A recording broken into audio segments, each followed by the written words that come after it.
sommes à quelques kilomètres de Shanghai, aux portes de la Chine. Ici, des milliers de femmes et d'hommes sont mobilisés pour un chantier pharaonique. Ce projet hors norme est un défi technique et humain sans pareil. Car ici, ce n'est pas un, mais 9 porte-conteneurs qui sont construits, 9 géants d'acier, parmi les plus gros du monde. Ils sont fabriqués simultanément en à peine plus de 2 ans.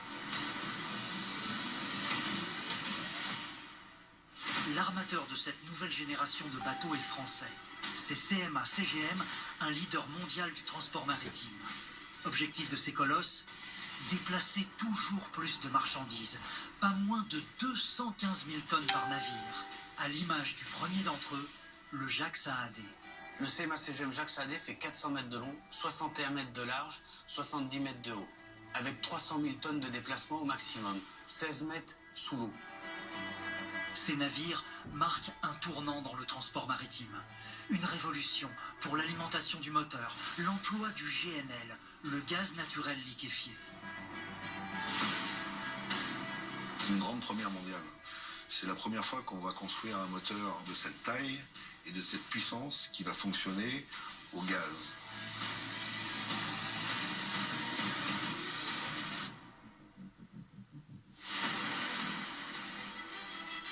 Symbole de cette innovation, une cuve révolutionnaire. C'est elle qui accueillera le gaz naturel sous sa forme liquide, à moins 161 degrés. Un gaz liquéfié moins polluant que le fioul. Ce gaz alimente un moteur unique, le plus gros moteur au gaz naturel jamais construit. Il fait près de 20 mètres de haut, soit un immeuble de 6 étages. Ce moteur fait tourner une hélice monumentale de 10 mètres. Chacun de ces navires est capable de transporter 23 000 conteneurs, soit 4 fois le tour du périphérique parisien, une fois mis bout à bout. On peut charger jusqu'à 12 conteneurs les uns sur les autres et 22 conteneurs dans la largeur. Il y a 11 cales comme celle-ci à bord du Jacques Saadé. Avec le manager du chantier et le commandant, vous allez pénétrer au cœur du poste de commandement et vous suivrez les moments clés de la construction de ces navires. Le navire vit, le navire est vivant, il bouge, il se transforme, chaque vibration on la ressent, chaque son on l'entend. Comment donner vie à ces 9 géants français en un temps record? Quelle technique pour maîtriser ce chantier démesuré?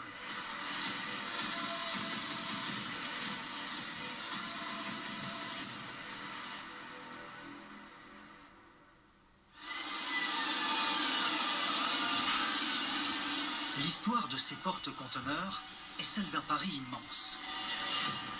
Comment construire 9 navires en à peine plus de 2 ans, alors qu'en général, il faut 18 mois pour en construire un seul? Pour cela, il a fallu lancer ce chantier gigantesque, capable d'accueillir les navires et toutes les infrastructures qui s'y rattachent. C'est à l'autre bout du monde que le chantier est implanté.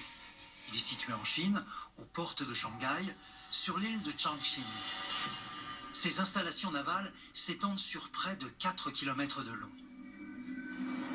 Pour relever ce défi, ce chantier offre 3 cales sèches où vont se relayer les 9 bateaux. Des sites comme celui-ci, capables de sortir plusieurs dizaines de superstructures navales par an, il en existe peu. Essentiellement basé en Asie, ce continent a su développer un savoir-faire unique. C'est quelque chose d'absolument fascinant de voir ça et de voir l'efficacité industrielle auquel ces chantiers-là sont arrivés. Le chantier est une véritable ville. Au total, plus de 6 000 ouvriers, techniciens, ingénieurs, venus du monde entier. Ce chantier me fait penser à un ballet extrêmement bien organisé. C'est un petit peu comme une fourmilière. Chacun a une fonction bien définie, ça grouille, ça fourmille partout. Le challenge à relever est de taille. Chaque bateau va devoir charger jusqu'à 23 000 conteneurs. Une première. Alors, leurs dimensions sont hors normes. Ils mesurent 400 mètres de long, l'équivalent de 4 terrains de football, 61 mètres de large et près de 78 mètres de haut. C'est plus grand que la Statue de la Liberté. À vide, il pèse 70 000 tonnes. Pour construire ces colosses dans les temps, il faut une vigilance et une organisation extrêmement rigoureuse à tous les niveaux.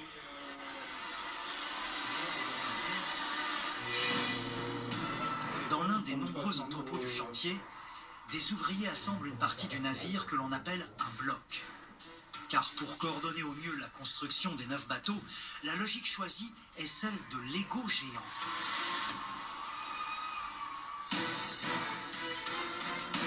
Les navires sont assemblés dans les immenses bassins en cale sèche. Les uns après les autres, les blocs sont amenés puis soudés entre eux. Un jeu de construction géant terriblement efficace. Chacun d'eux est spécifique, il possède une place précise dans le navire.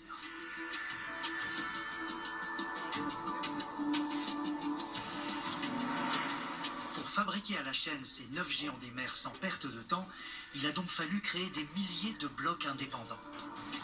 Et pour optimiser davantage le temps, tout y est déjà installé. Tuyauterie, équipement, prêt à être connecté.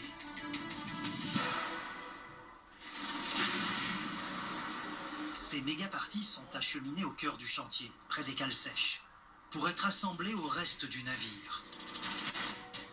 On découvre à nu le squelette du bateau. Donc là, on a un bloc qui n'a pas encore été assemblé, donc ça nous permet de voir une coupe de la structure de la coque du navire. Donc ça, c'est l'épaisseur de la coque du navire. Ces bateaux sont des colosses à la peau très fine, mais extrêmement résistantes. Et ce sont surtout des puzzles complexes aux nombreuses pièces. Il nous faut environ 399 blocs pour assembler la coque. Chaque bloc va peser entre 150 et 300 tonnes. Une fois prêt, les blocs vont être soudés entre eux. Toutes les parties doivent être jointes avec une précision chirurgicale.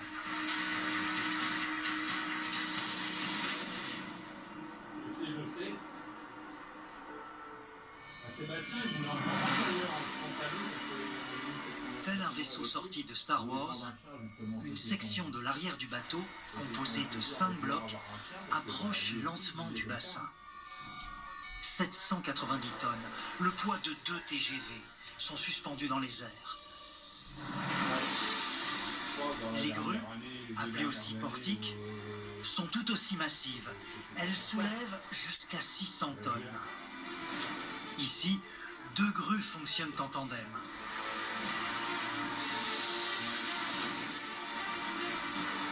L'assemblage de ces méga-pièces doit se faire dans un alignement parfait.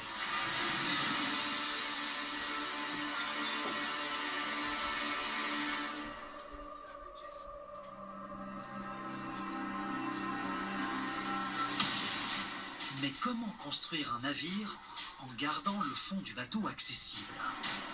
Que faut-il faire pour que les différentes parties ne s'abîment pas au contact du sol?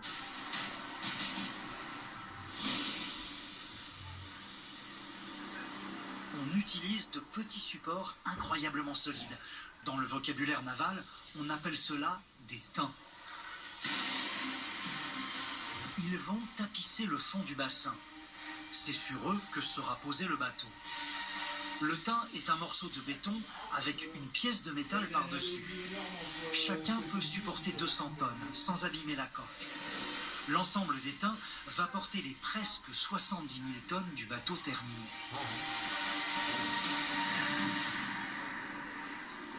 C'est très important de bien les placer pour pouvoir bien supporter le poids du navire qui repose entièrement dessus. L'assemblage d'un nouveau géant pourra bientôt commencer.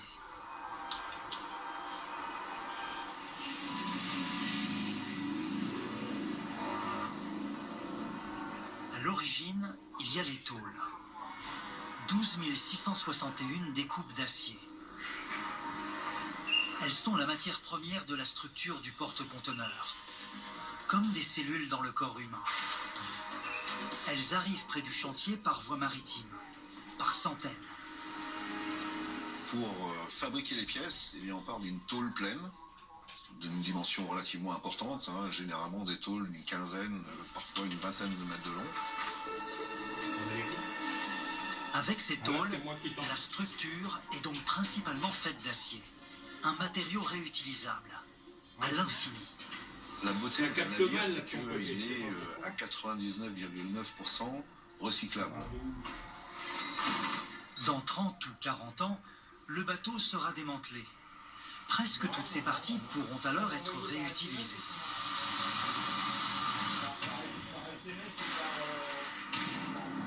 Aux alentours de l'entrepôt, un véritable champ de tôle. Des milliers de plaques attendent d'être découpées.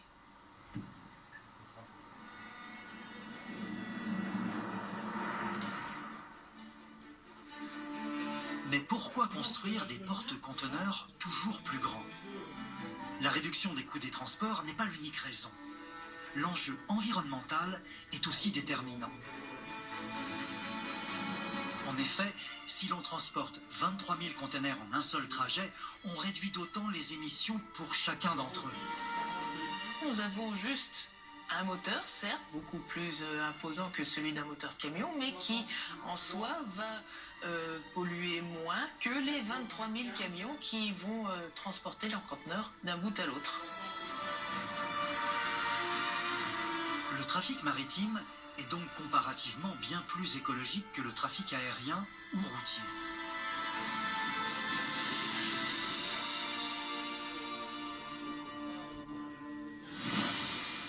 Avec des tailles de plus en plus colossales, propulser des navires de manière plus propre est un véritable challenge. Un défi majeur de ce début de 21e siècle, arriver à la plus faible empreinte environnementale. Pour les 9 bateaux, un système de propulsion révolutionnaire a donc été mis en place. Contrairement aux anciennes générations de porte-conteneurs de même dimension, ils ne fonctionnent plus au fioul, mais sont alimentés au gaz naturel liquéfié. On appelle cela le GNL. Certains bateaux sont déjà alimentés ainsi, mais l'utilisation de ce carburant à l'échelle de porte-conteneurs de 23 000 unités est une nouveauté. C'est une grande première mondiale. C'est la première fois qu'on va construire un moteur de cette taille et de cette puissance qui va fonctionner au gaz. Ce choix de carburant présente un avantage majeur, une réduction importante des émissions de gaz à effet de serre. Lors des trajets, il est beaucoup moins polluant que le fioul. Le GNL est donc un atout primordial dans la course à la réduction de l'empreinte environnementale des navires.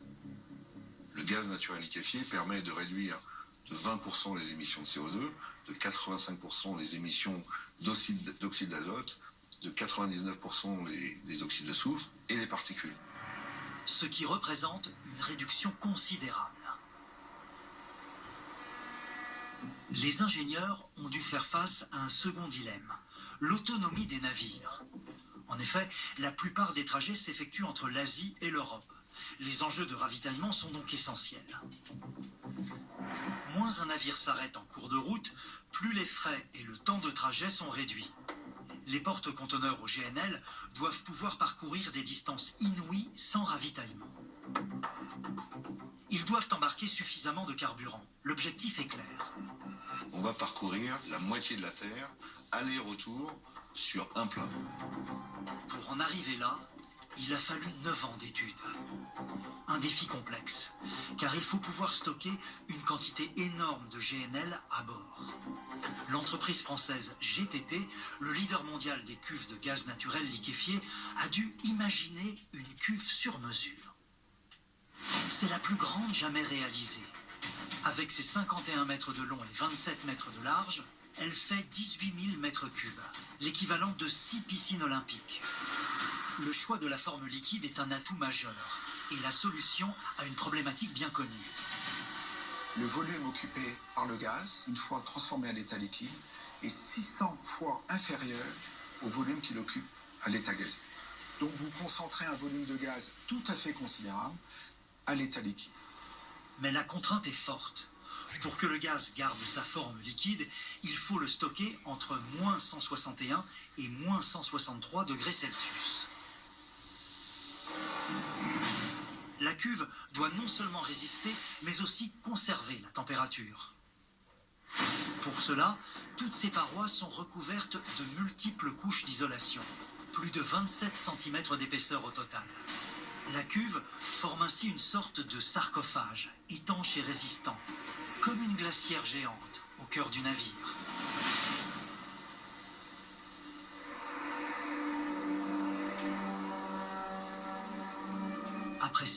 l'assemblage de blocs, une nouvelle étape, l'aménagement de la cuve.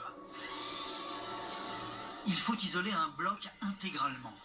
Une étape longue, méticuleuse, essentielle. Elle prend jusqu'à 9 mois. Comment conserver une isolation parfaite à moins 161 degrés pour ce gaz naturel? Et ceci dans une cuve qui sera mise à mal en pleine mer, par tous les temps. Pour relever ce pari, le choix a été fait de ces panneaux en polyuréthane de 27 cm d'épaisseur. Ce sont eux qui protègent l'enveloppe externe du froid intense.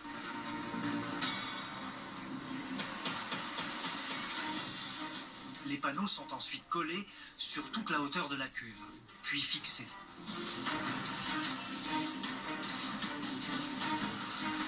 L'espace est divisé en plusieurs étages pour accéder à toute la surface de l'immense chambre.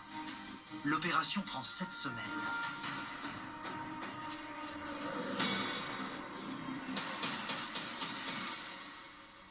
La première couche d'isolation est posée.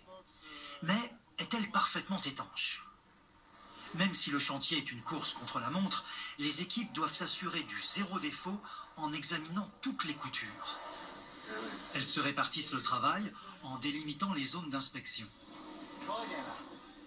Il faut bien inspecter toutes les zones. Benjamin Onsina supervise l'opération. Chaque centimètre carré est vérifié à l'aide d'une baguette équipée d'une boule de métal à son extrémité. Cet outil est frotté contre la paroi. S'il y a une bulle d'air, s'il manque un collage, cela se sent immédiatement. Sur une cuve de cette dimension-là, il y a des dizaines de kilomètres de collage et il faut que tous ces collages soient parfaits. Et donc là, il est en train de vérifier si un collage a été bien effectué.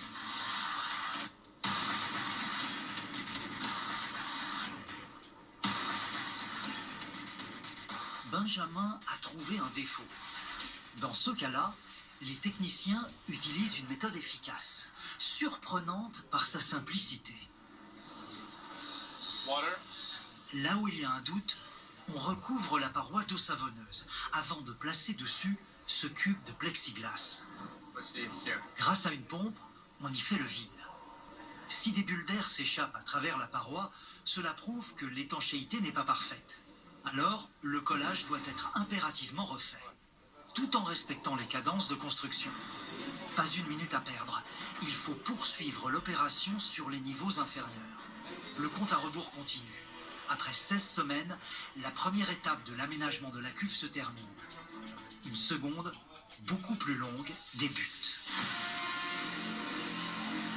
La cuve, c'est le réservoir d'énergie du bateau. Le gaz liquide contenu à l'intérieur est acheminé jusqu'au moteur.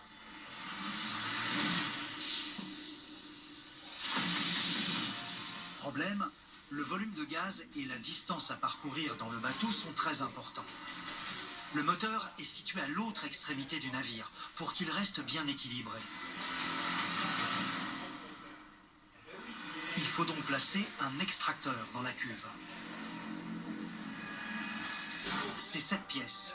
Elle pèse 25 tonnes. Son rôle, envoyer le gaz vers le moteur. Son nom, le mât gaz. Le mât gaz va supporter un élément fondamental du fonctionnement du navire, c'est-à-dire les pompes qui vont alimenter la chaîne gaz, lequel gaz va alimenter le moteur. Les ingénieurs français ont dû concevoir un mât quasiment indestructible, car dans la cuve, il est confronté à des conditions extrêmes. Dans cette cuve, on a des mouvements de gaz liquéfié à moins 161 degrés. Plus la cuve se vide, plus les vagues de liquide vont percuter le mât situé au centre. Et il va falloir que ça tienne pendant extrêmement longtemps. Donc c'est du très solide. C'est quelque chose de très impressionnant à voir. Un froid glacial et des pressions énormes donc, auxquelles le mât devra résister sans bouger d'un millimètre pendant plusieurs années. Entre le moment de la livraison et la prochaine fois où on aura la chance d'aller dans la cuve, il va se passer au minimum 5 ans. 5 années durant lesquelles le mât est totalement inaccessible. Il doit donc être d'une fiabilité absolue.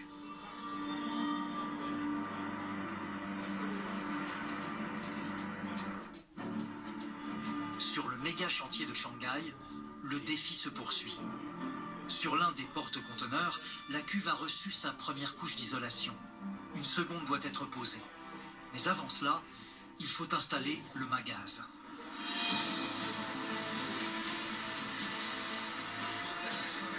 La pièce est introduite par le haut de la cuve. Ce mât fait 6 mètres de large. Et l'ouverture par laquelle il pénètre est à peine plus grande.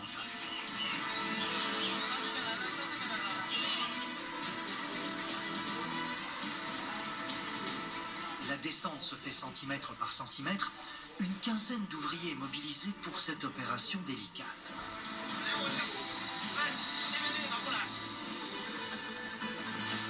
Le monstre de métal se balance en l'air.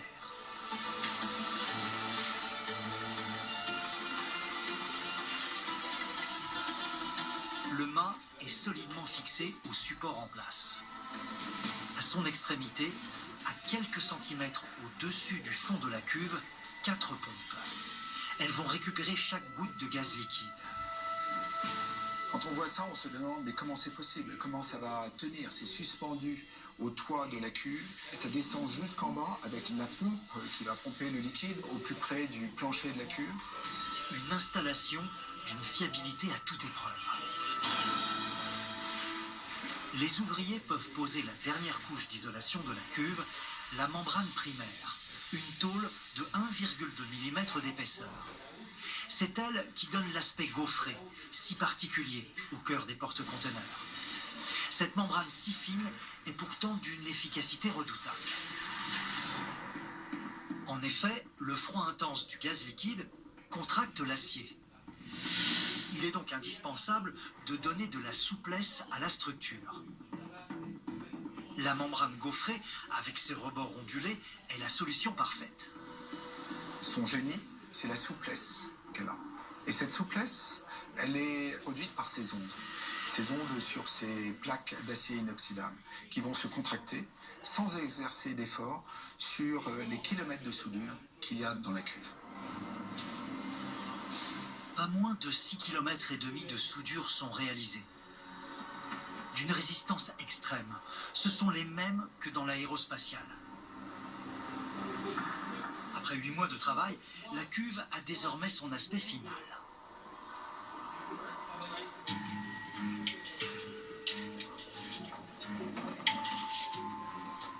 Avant de la fermer définitivement, un dernier contrôle. Aucun débris, aucune poussière ne doit demeurer. Dans 4 mois, ce bateau doit être livré.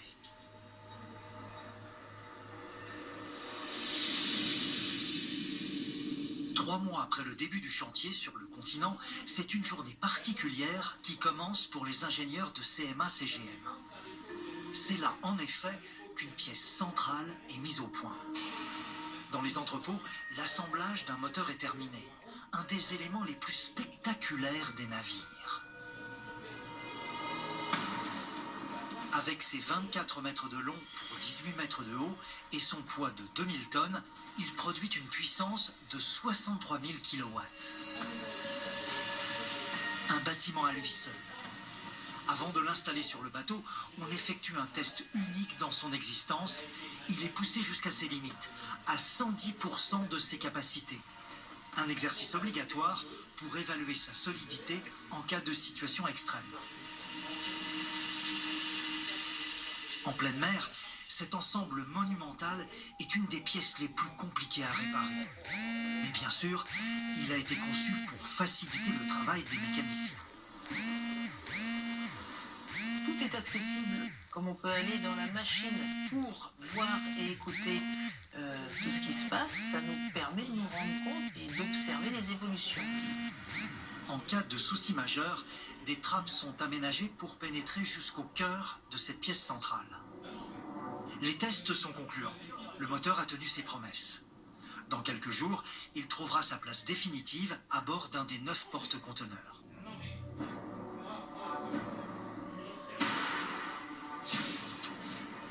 Neuf bateaux, c'est 9 moteurs à construire dans un délai très court. Alors, ils sont produits quasiment à flux tendu. À quelques dizaines de mètres du premier moteur, le deuxième débute son assemblage. Une étape déterminante, car il faut accueillir la pièce principale, l'arbre manivelle.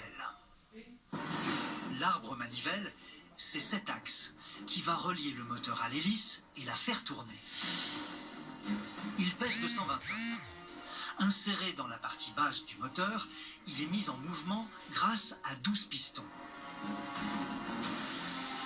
Là, on est sur le cœur du navire. C'est ça qui va transmettre la puissance, c'est le muscle du navire. Tout d'abord, cette pièce est impérativement graissée. Les pistons ne seront connectés que plus tard, lorsque l'arbre manivelle sera en place. Une vraie œuvre d'art d'ingénierie. Près de 220 tonnes s'apprêtent à rejoindre leur abri grâce à des grues impressionnantes. Et encore ici, ce n'est que la moitié de l'arbre manivelle.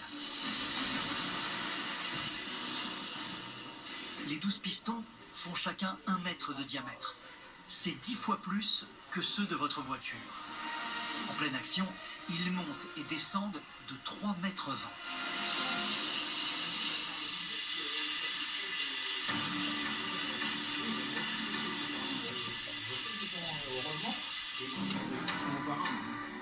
Le moteur doit maintenant rejoindre sa place définitive sur un des navires.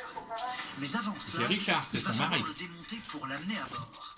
Et ce n'est pas si simple. Bon, bah, Aucun Marine, j'ai eu véhicule beaucoup moins de temps, n'est j'ai capable eu, de Annie. déplacer les 2000 tonnes de ce colosse. Alors, il est divisé en 6 parties, chacune transportée par bateau jusqu'au chantier.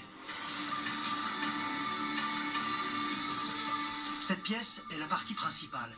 Elle contient l'arbre manivelle.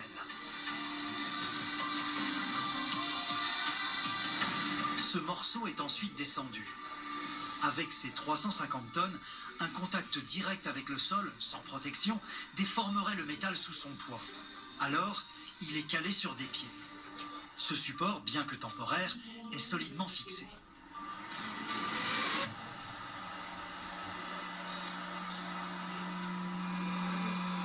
La pièce la plus sensible du moteur est alors déplacée sur un étrange chariot.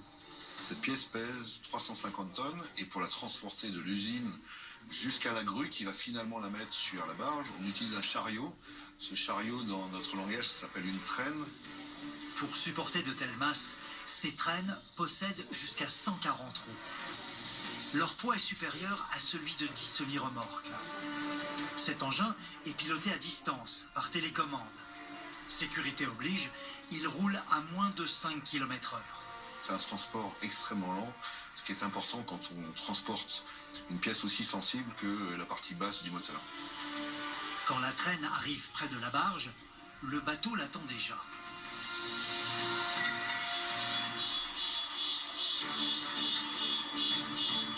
Le moteur est installé le plus lentement possible. Tout est prêt pour l'acheminer jusqu'à la zone du chantier.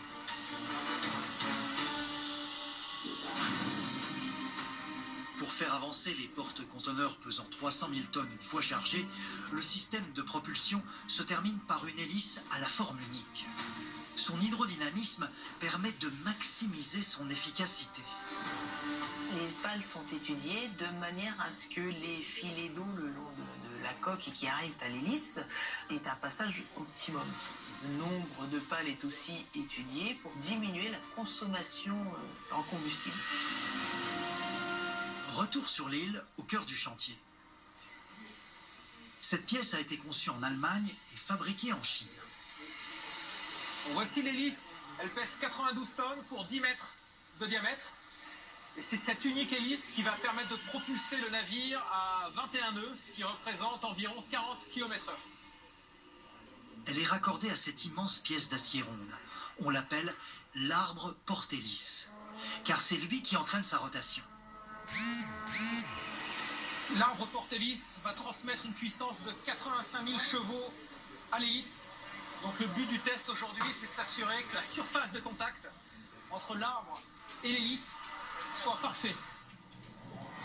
Autrement dit, la compatibilité des deux éléments doit être de 100%.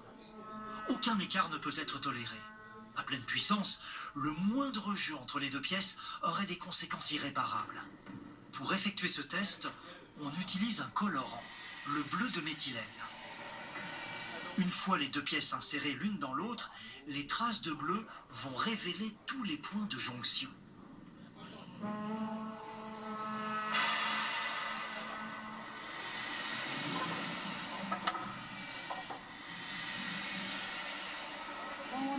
L'insertion se fait au millimètre près. Il ne faut surtout pas forcer. 52,5. Ok, maintenant on est bien. Petit à petit, l'arbre est remonté.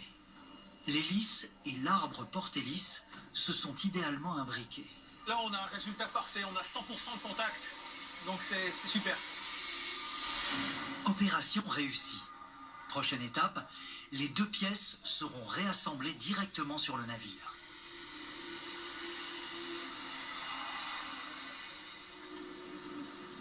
Les bateaux étant à des étapes de construction différentes, il faut en permanence vérifier la qualité des tôles et de leur découpe. C'est le seul moyen de ne pas avoir de mauvaises surprises lors des assemblages. Aujourd'hui, c'est Andrei Storonchak qui est chargé de cette mission. Ok, on va vérifier les tôles d'acier. Il contrôle d'abord l'empreinte des plaques. Chacune est unique.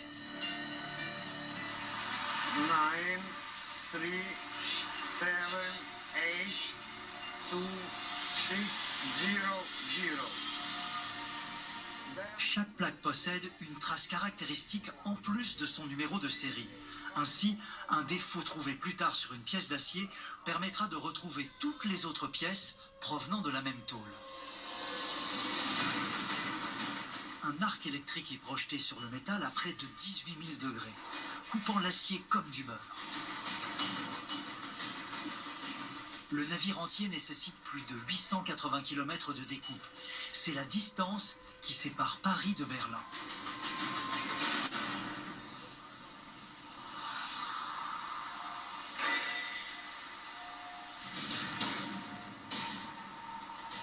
Ici, pas de robot high-tech, très peu d'automatisation. Tout se joue entre les machines industrielles et la main de l'homme. Chaque ouvrier y a sa place. Déjà, des parties d'un nouveau bateau prennent forme. Ces plaques peuvent maintenant être assemblées pour former des blocs.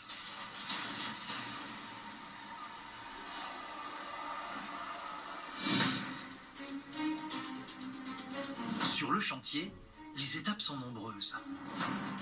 Entre construction, aménagement et inspection, Maintenant, je dois m'assurer que tout est bon. il est maintenant temps de poser le dernier bloc.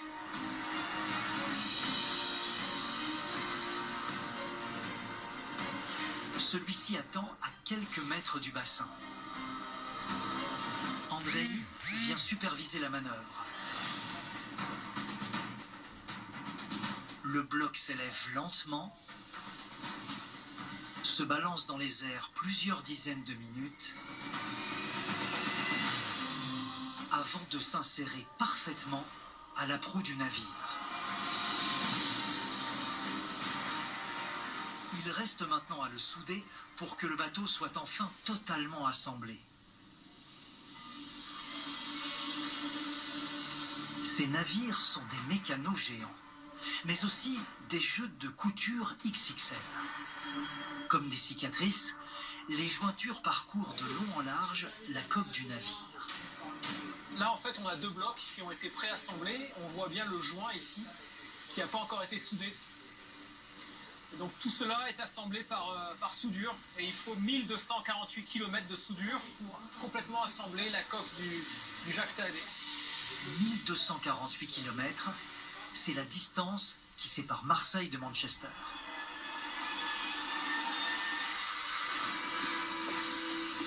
Partout sur le chantier, des jets d'étincelles. Des milliers de tôles sont jointes en même temps.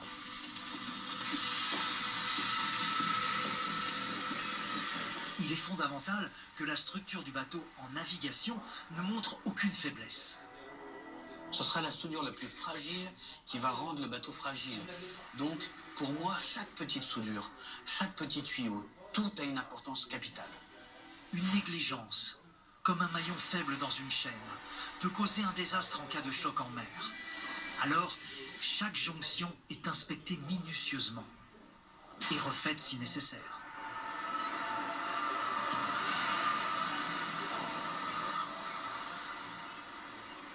La construction en parallèle des 9 porte-conteneurs se poursuit. Il est temps de fixer l'hélice. Située sous la coque, sa pose est délicate.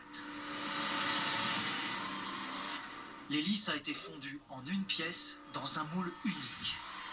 Avec ses 92 tonnes et ses 10 mètres de diamètre, aucun avion ne peut la transporter. C'est donc par bateau qu'elle est arrivée sur le chantier. La fin de son périple est assurée par des grues titanesques. Elle la dépose avec soin dans le bassin. Il faut trouver les moyens de levage associés au poids de cet élément. Pour ça, on utilise des grues spécifiques. En l'occurrence, sur cet assemblage, on a utilisé 2 grues de 125 tonnes pour soulever cet élément et pouvoir l'assembler avec la précision requise.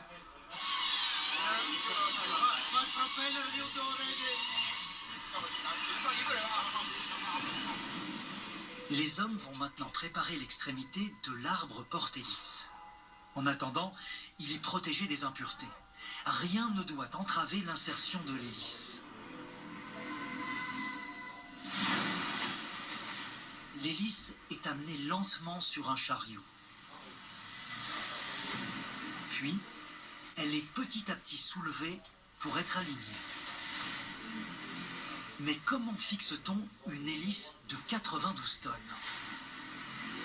Comment immobiliser des pièces si imposantes? Grâce à la pression de l'huile. On ne force rien, on utilise la pression de l'huile pour pousser l'hélice jusqu'à ce qu'elle soit fixée. L'injection peut commencer. C'est par l'écrou géant que l'huile est insérée pour fixer avec précision la pièce dans son axe.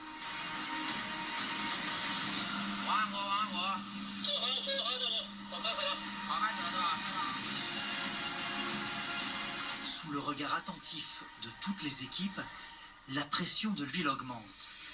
Elle est surveillée en permanence. Les vérifications se font directement sur la coque, à l'ancienne.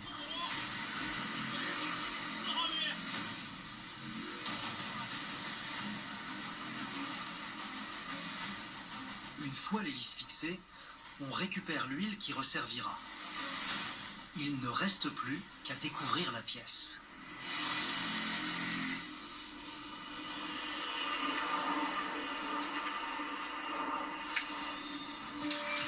Cette nuit, ce moteur, sorti de l'usine, sera de nouveau assemblé. Mais cette fois directement sur le navire. Ici, c'est ce que l'on appelle le couvercle, la partie supérieure. Il va compléter l'installation du moteur. Des centaines de tonnes à transporter, sans rien brusquer. Cette pièce du moteur se balance à plus de 20 mètres, avant de redescendre au cœur du navire. Tout y est prêt. Arbres, manivelles et pistons attendent que la partie supérieure du moteur les recouvre. C'est le seul bateau de cette dimension à être alimenté avec du gaz liquide. L'enjeu, réduire la dépendance au pétrole et limiter les émissions polluantes. Pour arriver à ces résultats, la route a été longue. Il a fallu quasiment 7 ans de recherche et de développement pour mettre au point ce moteur et arriver au résultat qu'on attendait.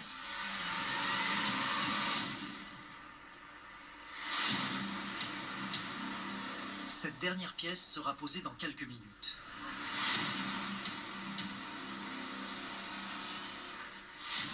Quand on procède à l'assemblage d'un moteur comme ça, c'est un petit peu comme de la précision sur un moteur de voiture de course ou sur un réacteur d'avion. Il ne reste plus qu'à fixer les pièces entre elles.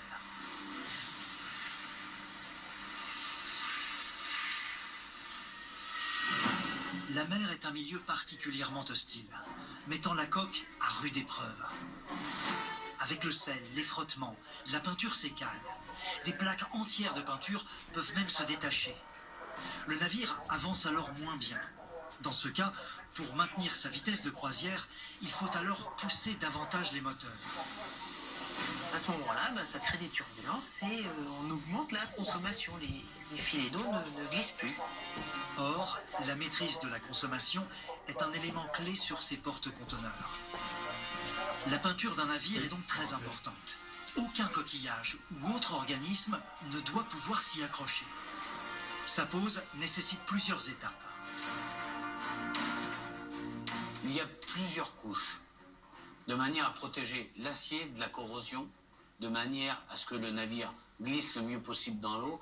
Il y a plein de choses techniques derrière la peinture, ce n'est pas que de la couleur.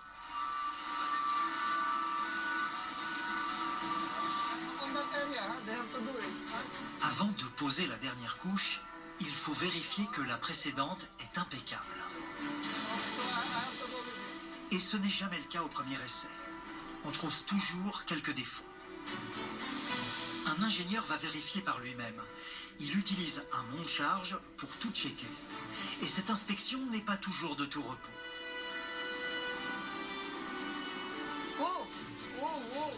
Descends, descends. Avec la hauteur, le vent fait tanguer dangereusement la nacelle. Si la paroi n'est pas impeccablement lisse, alors la zone est poncée avec une disqueuse, puis repeinte. Ok, on laisse ça comme ça, ils vont repasser réparer. La tâche est gigantesque. Sur chaque navire, il y a près de 950 000 mètres carrés à peindre, l'équivalent de 135 terrains de football. Il faut savoir que le total du poids de la peinture peut faire jusqu'à 1% du poids du navire.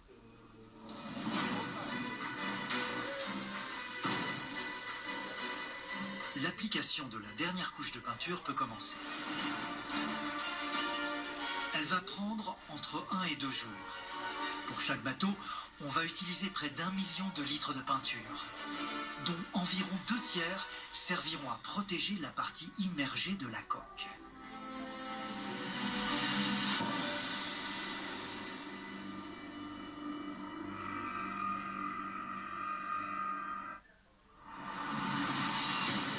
Dans ce porte-conteneur hors norme, une quantité phénoménale de marchandises sera transportée, l'équivalent d'1 milliard de téléphones portables.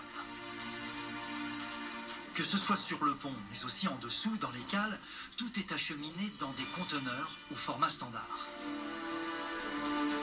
12 conteneurs peuvent être empilés en hauteur dans la cale. Quand celle-ci est pleine, on dépose des panneaux de cale au sommet. 12 conteneurs supplémentaires peuvent être alors empilés à l'extérieur. Le volume des cales est vraiment énorme. Quand on se retrouve au milieu d'une cale vide, c'est vraiment très, très impressionnant. On peut charger jusqu'à 23 000 conteneurs sur le navire. Ça peut représenter un poids qui va jusqu'à 215 000 tonnes. Donc c'est le poids de plus de 21 tours Eiffel. Parmi ces conteneurs, on trouve de tout. C'est tout transporté dans les conteneurs. On va transporter du bois, des minerais, des matières transformées, des téléphones, des déménagements des voitures. Dans les chargements, il y a bien entendu des produits frais, légumes ou fruits. Il faut alors des conteneurs réfrigérés. Ceux-ci sont branchés au bateau. Comme ils produisent de la chaleur, la cale doit être constamment ventilée. Là, je suis en train de regarder les bouches de ventilation. On peut mettre jusqu'à 2000 conteneurs réfrigérés dans les cales du navire. Donc c'est très important d'avoir une très bonne ventilation pour pas que les cales surchauffent. Une cathédrale d'acier, aux dimensions immenses. Ça représente 50 000 mètres cubes. La cale fait 31 mètres de haut pour 56 mètres de large. On peut charger jusqu'à 12 conteneurs les uns sur les autres et 22 conteneurs dans la largeur. Donc il y a 11 cales comme celle-ci. Mais comment charger et décharger tant de conteneurs?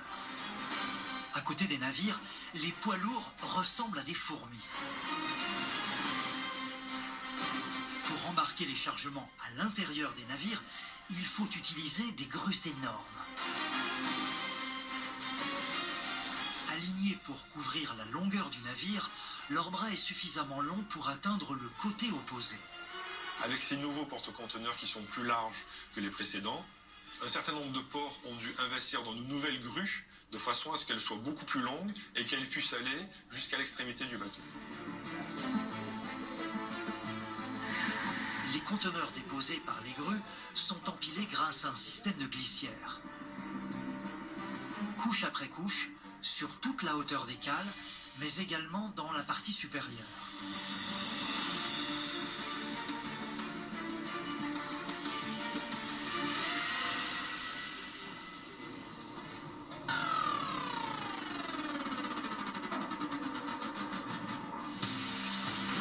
Ces glissières doivent être testées selon une méthode bien particulière.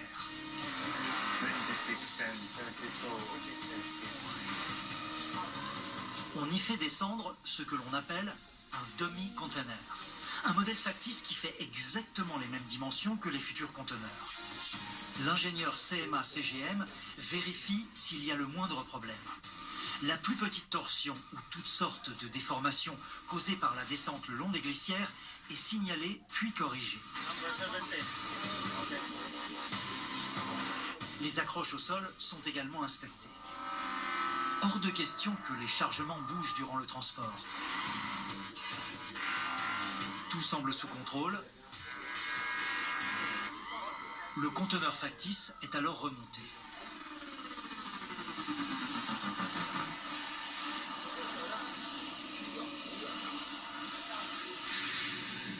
Que la mer soit calme ou démontée, aucune boîte ne doit bouger. En aucun cas, elles ne doivent tomber en mer. À l'intérieur, sous le pont, ils sont sécurisés. Et puis, sur le pont, ils sont tous attachés les uns aux autres avec des systèmes de fixation extrêmement perfectionnés et précis.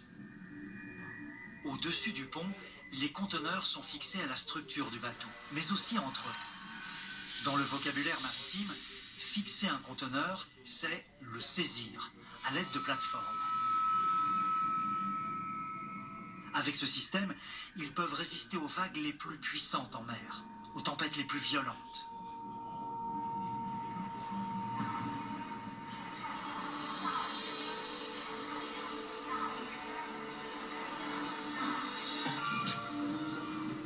Un lieu du navire est absolument vital. Son centre névralgique, son cerveau. Aujourd'hui, Mathieu va visiter la passerelle de commandement. C'est d'ici qu'est assurée la conduite du bateau en mer. La passerelle n'est pas encore prête. Les ouvriers terminent les ultimes câblages ainsi que les connexions des équipements de navigation. Il faut savoir qu'il y a plus de 750 km de câbles sur le Jacques Saadé et des milliers de connexions à vérifier. Emmanuel Delran, le commandant de ce bateau, vient prendre ses marques. C'est lui qui, pour la première fois, va piloter ce géant. Une lourde responsabilité. Ici, tout est à la pointe de la technologie maritime, en particulier une table tactile high-tech. Cette table tactile est interconnectée avec tous les autres écrans de la passerelle. C'est vraiment un outil très très intéressant pour la sécurité du navire. On peut zoomer, dézoomer, déplacer, il n'y a pas de pixelisation. On peut également cliquer sur un amer, donc une bouée, un port, et les informations apparaîtront. Je vais pouvoir zoomer sur les dangers et expliquer aux gens ce que j'attends d'eux. Quand on conduit le navire, je veux qu'on passe au nord de ce danger, je veux qu'on passe au sud de ce danger, je veux qu'on m'appelle à tel endroit parce que je veux moi passer ce danger, etc. Aux côtés de cette technologie dernier cri, on trouve aussi bien évidemment les outils de navigation classiques. On a ici la barre. Ce qui est fou à imaginer, c'est que cette toute petite barre va permettre de faire tourner le Jacques Saadé, et c'est 285 000 tonnes une fois chargé. Mais comment, avec des dimensions monumentales, carrer ces titans à quai? Comment ne pas perforer la coque d'1,5 cm d'épaisseur? Il existe 2 postes extérieurs spécialement dédiés à cette manœuvre, un à bâbord, un à tribord. On y retrouve toutes les commandes du poste de pilotage. Donc là tu as la console déportée, je l'ouvre. Lorsque je veux mettre le bateau à quai, ici, je viens à cette position ici et je regarde le quai en bas. Je vais utiliser le propulseur d'étrave qui est là. Quand je mets les commandes à droite, le navire va aller à droite. Je remets à 0. Quand je mets les commandes à gauche, le navire va aller à gauche. C'est l'avant qui est dirigé par ce système. Avec cette petite manette, je commande un moteur de 85 000 chevaux qui est directement relié avec l'hélice. Une manœuvre délicate, effectuée à 0,4 km/h. Problème, malgré la vitesse réduite, il est impossible d'avoir à la fois la vision de l'arrière et de l'avant d'un navire de 400 mètres de long. Pour y remédier, un système appelé Smart Eyes est installé. Ce sont 8 caméras réparties sur le bateau permettant de voir toute la longueur du quai sans déformation. Ainsi, le porte-conteneur peut être approché en parallèle sans risque de dommage. Là, j'aurai l'indication de mes caméras, de ma position sur la carte, de mon éloignement du quai. En fait, là, c'est un petit peu comme l'intérieur d'un cockpit d'avion. La construction du premier porte-conteneur, le Jacques Saadé, touche à sa fin après 1 an et demi de travaux. Les 8 autres seront tous achevés au cours des 8 mois suivants. Pour la première fois, le Jacques Saadé part en mer pour 15 jours de test. L'intégralité de ces équipements est alors contrôlée en conditions réelles. Tout se fait depuis la passerelle où l'ensemble des appareils sont interconnectés. On a par exemple les radars, on a les cartes électroniques, on a aussi un système d'identification des navires. Donc toutes ces informations peuvent être regroupées sur un seul et même écran. Des données externes au navire donc, mais on y trouve aussi des données propres au porte-conteneur. On a aussi toutes les informations relatives à la puissance du moteur, rotation de l'hélice, angle de barre. Et donc toutes ces informations sont directement accessibles et facilement accessibles pour l'officier de quart ou le commandant. Ces équipements, cependant, ne suffisent pas. Ils sont juste une aide à la navigation. Une machine ne remplacera jamais un homme. C'est l'expérience des équipages qui est déterminante. Le navire est l'un des navires les plus informatisés électroniques du monde. On a toutes les informations que l'on désire. Toutefois, commander un navire, c'est croiser les données et être sûr de ce qu'on lit sur les écrans. Speed 24, 6, Vitesse 24, 6, 11. Distance 7, 5, 9, 6. 5, 9, 6. Ok, merci. Ok, thanks. On teste les équipements électroniques, mais aussi les éléments mécaniques. Comment ce tout nouveau moteur va-t-il réagir? Des essais vitesse sont menés. Le moteur principal est réglé à 90% de puissance. Donc on mesure tous les éléments extérieurs qui peuvent influencer sur la vitesse, comme la direction et force des vagues, de la houle, du vent. Nous, ce qu'on veut, c'est avoir la plus faible consommation possible, donc la plus faible empreinte environnementale. Alors le bateau est poussé à ses limites lors de ces tests. On va faire des essais que le bateau ne verra plus jamais. Il va voir ça une fois dans sa vie. 3, 2, 1, start! Aujourd'hui, le moteur réagit correctement lors des tests. Demain, une autre épreuve attend le navire. Lorsque le bateau est à l'arrêt, il ne doit plus bouger. Il faut alors faire appel à l'un de ses éléments les plus emblématiques, son ancre. Elle aussi est bien sûr testée. Ici, l'ancre est à l'image du bateau, tout en démesure. On check le mouillage, ainsi que les performances de ce que l'on appelle le guindeau, J'ai regardé l'encre, elle est bien droite. c'est-à-dire le mécanisme permettant de remonter l'ancre sur le bateau. Donc nous avons mouillé l'encre par plus de 100 mètres de fond. Et maintenant on vérifie les performances du guindeau. On vérifie que le moteur est capable de remonter le poids de la chaîne et le poids de l'ancre qui pèse plus de 27 tonnes. Et c'est sans compter les maillons. Chacun fait 300 kilos. L'ensemble de la chaîne pèse près de 372 tonnes, un poids supérieur à 60 éléphants d'Afrique. Après quelques minutes, l'ancre sort des flots. Le bateau semble prêt à traverser les océans.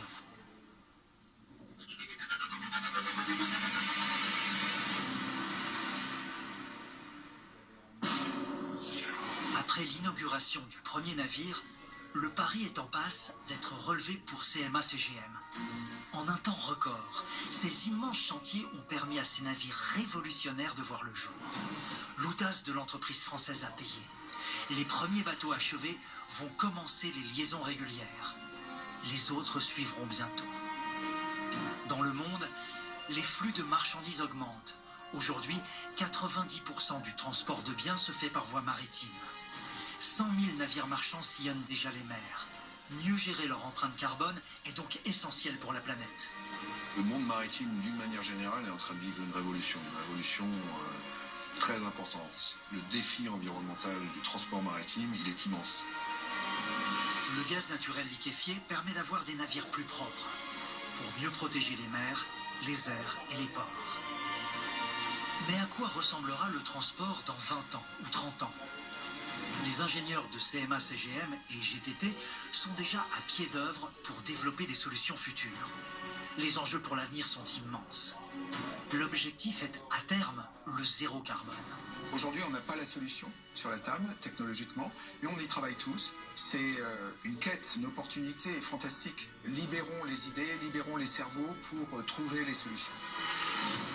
La naissance de ces porte-conteneurs, c'est bien sûr un défi financier, industriel et technologique. Mais pas seulement. Ces navires sont aussi une grande aventure humaine. Ensemble, ces femmes et ces hommes engagés ont réalisé une prouesse. Ensemble, ils ont relevé le challenge. Un vrai défi pour le XXIe siècle.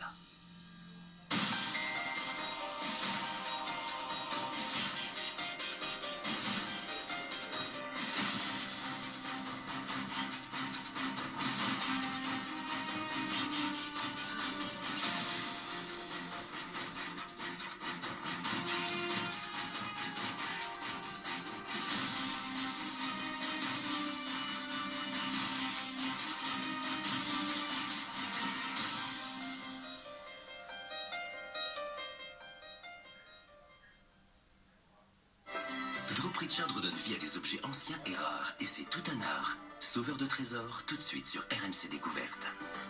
Cette semaine, sur RMC Découverte. On a une mission à remplir. T'es prêt à tenter le diable ? Ça risque d'être un peu bruyant. Attention, attention. Ça craque, ça fuite, ça crie, ça casse. Ça fout les chocottes. Apollo n'était pas un programme d'exploration, c'est un programme pour battre l'Union soviétique. Ce caillou tombé du ciel dans un univers maritime a toujours intrigué l'homme.